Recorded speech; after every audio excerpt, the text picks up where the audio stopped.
दोस्तों, ये आज की बात नहीं है कि हम अपनी जीभ के स्वाद के लिए जानवरों को मार कर खाते हैं। ये तो प्राचीन काल से चला आ रहा है कि जानवरों को मारकर खाया जाता है। कभी उनका शिकार किया जाता है तो कभी उनकी बलि चढ़ाई जाती है। तो आज महात्मा बुद्ध की इस कहानी से हम जानेंगे कि इन जानवरों की हत्या करने से क्या होता है, क्योंकि इनमें भी जान होती है, इनमें भी प्राण होते हैं, इन्हें भी कष्ट होता है, इन्हें भी जीने का हक है। तो चलिए बढ़ते हैं इस कहानी की ओर। राजा अजातशत्रु का राज्य बहुत अच्छा चल रहा था, किंतु कहते हैं ना कि समय हमेशा एक जैसा नहीं रहता। ऐसा ही अजातशत्रु के साथ हुआ। राजा कई मुश्किलों से घिर गए और उन मुश्किलों से बाहर निकल नहीं पा रहे थे। उन्होंने कई तरीके अपनाए लेकिन असफल ही रहे। एक दिन उनकी मुलाकात एक तांत्रिक से हुई। राजा ने तांत्रिक को अपनी मुश्किलें बताईं। तांत्रिक ने राजा की बातों को ध्यान से सुना, फिर उसने एक उपाय बताया। तांत्रिक ने कहा, आपको किसी जानवर की बलि देनी पड़ेगी, तभी आपकी मुश्किलों का हल मिलेगा। पहले तो राजा काफ़ी सोच विचार में पड़ गया, लेकिन उन्हें जब कोई रास्ता नहीं दिखाई दिया तो उन्होंने तांत्रिक की बात मान ली। तांत्रिक के कहने पर उन्होंने एक बड़ा सा यज्ञ किया।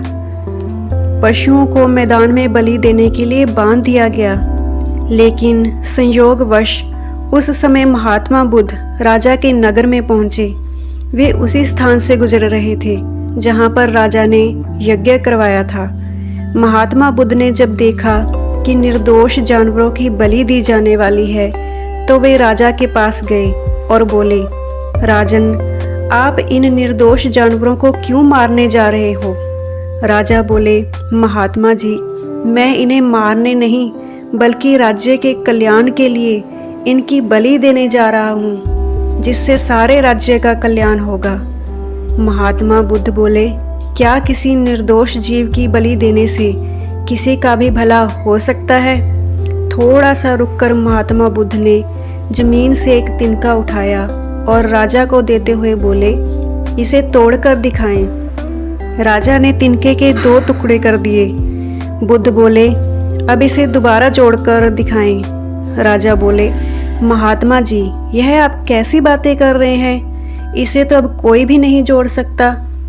तब बुद्ध राजा को समझाते हुए बोले, राजन, जिस प्रकार इस तिनके के टूट जाने के बाद आप इसे जोड़ नहीं सकते, ठीक उसी प्रकार जब आप इन जानवरों की बलि देंगे तो यह निर्दोष जीव आपके कारण मृत्यु को प्राप्त होंगे और इन्हें आप दोबारा जिंदा नहीं कर सकते, बल्कि इनके मरने के बाद आपको जीव हत्या का दोष लगेगा और आपकी मुश्किलें कम होने की बजाय और बढ़ जाएंगी, क्योंकि किसी भी निर्दोष जीव को मारकर कोई भी व्यक्ति खुशी प्राप्त नहीं कर सकता। आपकी समस्या का हल निर्दोष जीवों को मारने से कैसे हो सकता है? आप राजा हैं, आपको सोच विचार कर फैसला लेना चाहिए। अगर आप सच में अपनी मुश्किलों का हल चाहते हैं तो दिमाग से काम लीजिए। मुश्किलें तो आती जाती रहती हैं, यह जिंदगी का सच है। किसी निर्दोष जीव को मारने से समस्याएं खत्म नहीं होती, बल्कि उसका हल आपको बुद्धि से निकालना होगा। बुद्ध की बात सुनकर अजातशत्रु उनके चरणों में गिर पड़े और अपनी भूल की क्षमा मांगने लगे। अजातशत्रु ने ऐलान कर दिया कि अब से उसके राज्य में किसी निर्दोष जीव की हत्या नहीं की जाएगी। तो दोस्तों, आपने भी इस कहानी से कुछ अच्छा ही सीखा होगा। तो आज से ही जो भी आप किसी भी जीव का मांस खाते हैं या किसी भी तरीके से किसी भी जीव को कष्ट पहुंचा रहे हैं, चाहे उसे कैद करके ही सही, तो आज से ही उन्हें आज़ाद कर दीजिए। आज से ही उन्हें खाना छोड़ दीजिए।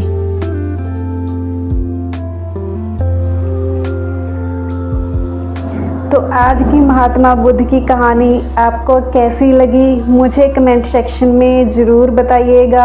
आपके कमेंट्स का मुझे इंतज़ार रहता है। मैं हर बार हर कहानी में आपसे गुजारिश करती हूँ कि कमेंट कीजिए, लाइक कीजिए और हाँ, ज़्यादा से ज़्यादा वीडियो को शेयर कीजिए।